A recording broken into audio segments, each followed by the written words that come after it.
So desiring experiences, the way we desire experiences, the way we use force, these are the main Martian energy, using force, using energy. All the ways we can use energy. You get energy with family, energy with thinking, energy with emotions, energy with around our pride and our confidence, energy for energy's sake. That's like going for a walk, taking a run, take a hike, jump in a lake, just whatever. And it also represents, as you're going and doing something, you're pushing your energy out into the world. As you push your energy out into the world's going to have to react and respond to that push.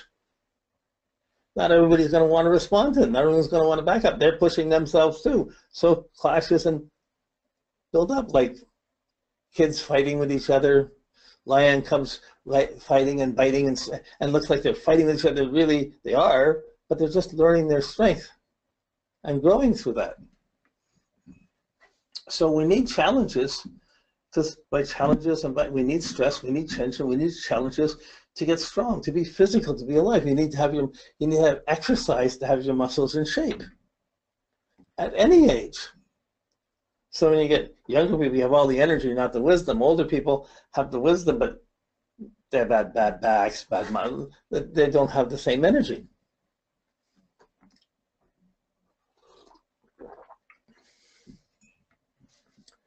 So on a physical level, Mars is your muscles, Saturn is your bones. And you could say all life is a fight between muscles and bones. Muscles to make you move, bones to hold you solid. But the stronger your bones are, the less movement you get. The stronger your Mars is, the more movement you get, and the less they kind of fight each other, but when they work together, it's really incredible. So how do you use your energy? How do you get the experiences what you want? What have you done with your life? What kind of experiences do you have? I've gone here, I've traveled here, I've done this, I've done that, I've been married, I've been divorced, I got a kid, I haven't got a kid, oh my goodness. All these things, what we did or didn't do. At 14, 15, are you experienced? Whoa. You know, like, what do you want when you're 14, 15? You want to gain the experience. The sexual experience. And there's a pecking order. Some people get it, some people don't. Some people, whoa, a huge pecking order. There's always going to be bullies and gangs in the schools. Because nobody's equal. Everybody has different forces and they run into each other, and it gets determined by force and by energy. So what happens when the energy gets blocked or sublimated, or you get blocked by a bully in the school, or in the office, or the gang on the street, or whatever, when you get that energy blocked, it sublimates and challenges you to use that energy on another level. So some people aren't strong physical, they don't have the early sexual experiences, they feel much more socially inhibited, but their energy goes in and it tends to build up in their personal habits, in their mind, in their inner values. They build up an alternative world of experience. It compensates for others. So we can live on many levels of experience and many levels of consciousness and get experiences any one of them. But we can be really experienced in one way, we can be really genius in one way and still have problems out in the world, or we can be really confident out in the world and have a lot of difficulty sitting down and being with ourselves, or being alone, or being with somebody. So Mars is always a puzzle of what you're doing, how much, and you only have so much energy before you burn out. You only get a certain amount of surge of energy. So you put out the energy, and then you're going to crash.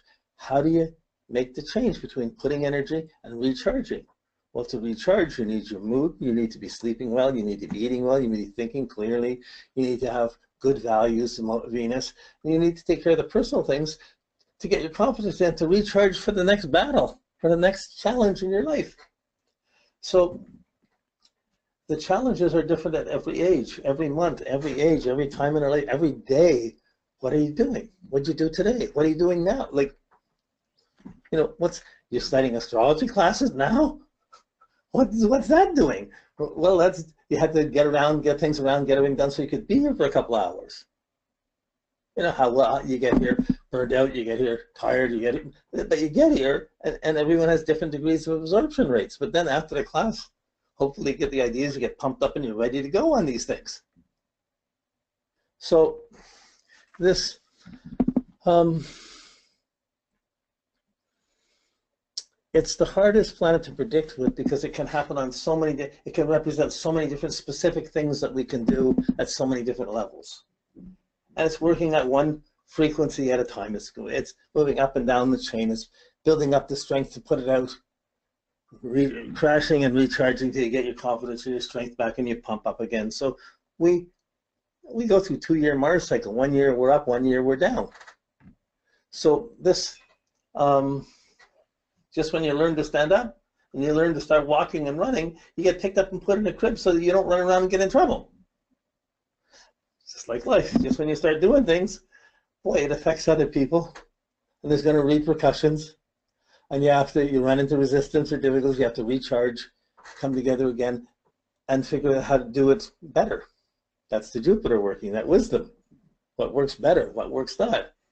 So each of the attitudes we're doing comes in and puts one of the categories of the signs we see in the attitudes we have inherently that we come into life with to get experience, to use our energy, we push in a certain way, we're strong in a certain way, we use our experiences, we push for things in various ways.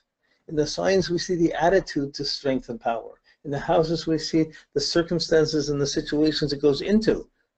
So the Mars are a desire for experience and energy, and all the experiences we've had, all the experiences we're going to have, all the experiences we're having, the things we're trying to do, that's all Mars. On every level. That's colored by whatever attitudes the sign is in. All the categories of the signs colors the attitude of Mars and the way that works. This creates tremendous differentiation.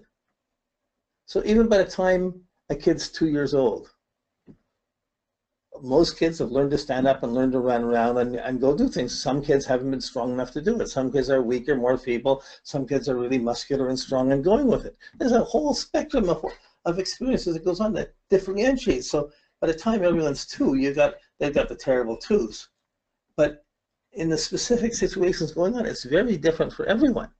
And by the time you go through 3 or 4 Mars cycles, our experiences really differentiate. So by the time we're 16 and we've gone through 8 Mars cycles, someone might be the jock, someone might be the lover, someone might be in bed most of the time, someone might be angry, someone might be the rebel.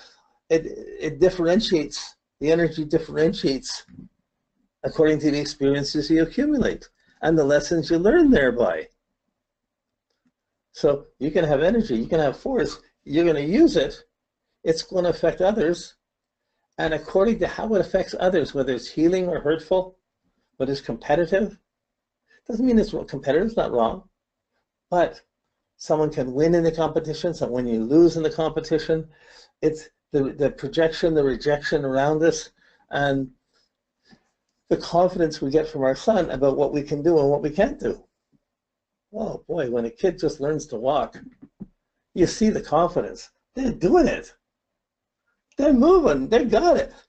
It pumps up their confidence huge. They got confidence and energy. Until then, they may have the confidence, but haven't got the experience, so they haven't quite done it yet. So we're always pushing for our next experience.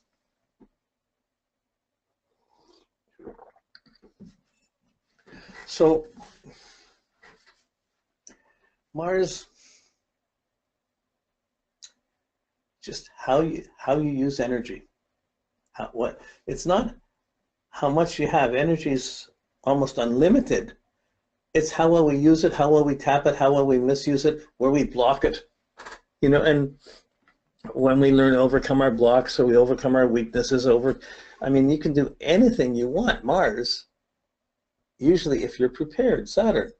If you understand this, Jupiter, you can discipline your energy and your body to be physical. If you want to climb a mountain, you just go to climb it, you're going to have trouble. But if you prepare and you learn about it and you prepare and you work on it and you discipline, you try little small climbs or marathon, you're running a bunch of races regularly, by the time you get there, it's second nature. You can do that fairly easily. But if you haven't done that, boy, it can be really tedious. You're not going to necessarily get through the marathon. So life's a marathon. How prepared are we? You know, so if we're prepared, If things are going our way, well, we were properly prepared. Our parents did the right things. They guided us the right way. We got our strength. We got our experiences, and we're going out and get our experiences. When it's negative, our parents, we blame our parents. They didn't do that. That's why I'm failing. They didn't provide necessary discipline. They didn't do it. It becomes negative reactions, and you end up with, from parents to teachers to bosses. If it's wrong, it's hard to be happy and not get angry and not be fighting against something. Fighting against something and anger take a lot of energy and interfere with your ability to smoothly just do something. So you work around it like this. You don't say, Mars, it's just this. You stop and you think, well, how do I do that? And what attitude do I have to this? So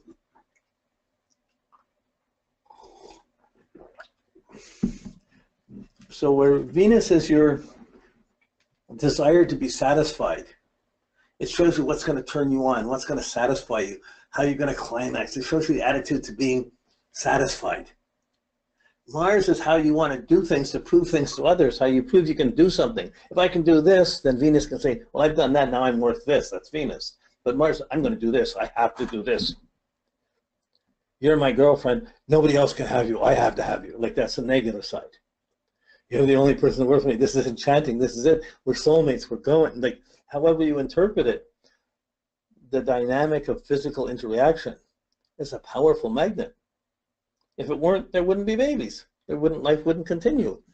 At the same time, everybody's fighting for their own space, their own energy. And the more closer you get people, the more sometimes it works out, but the more restricted or more interwoven these actions are making. So, people who grow up on a farm and are having to fix things and climb and do things and dig things and be in touch with nature, they have a certain type of strength, a certain type of energy. It's very different than people born in the city who've never milked a cow, who think it comes out of a box. Milk comes out of a box.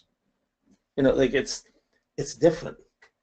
So there's a funny balance between what experiences we get. Civilization is always trying to let us do more and be free of nature and be in control of nature and be more in control. And the more we do that, more we're in the city and more we're getting things done, the more social we are, more part of civilization we are. But in doing that, we're getting further and further away from nature. And as we get further away from nature, we tend to be less healthy. So someone can be strong and have accidents and other things happen to them, but they're basically healthy. Someone else can be weak or active in a city, but generally get unhealthy or be weaker in other ways. So, wow. Then you have fears and excitements and belief systems coming in on top of the Mars. There's so many ways. What are we doing? What are you doing today? Why bother if no one cares? Why care if anyone? Why should I care if no one bothers? You know, like these attitudes. How we use force. What you got a 14, 15-year-old boy or girl, a young teenager. They're driving to get experience. You're watching so that they're hopefully direct their experience, delay them getting experience. This is an eternal battle. And we get our own experiences, whatever, and we break away from our family, we go beyond it, we get our own world set up. However, this is our Mars working. So, okay, when we start going through the categories, I mean, you got to just figure it out for yourself, get a sense of it for yourself first. Once you see, you get some level, you say, oh, it's working like that. Oh, I see that. Yeah, I really do it like that. Then once you see that, then you look at your brothers, sisters, mother, father, a few close charts, the 5 or 6 close charts you have of people close to you that you know well, and you see, oh, they really do it differently. Oh, wow. And you begin to see how energy works. Now, you can get along with anybody as long as you're not trying to change their energy. Easy to say. Okay.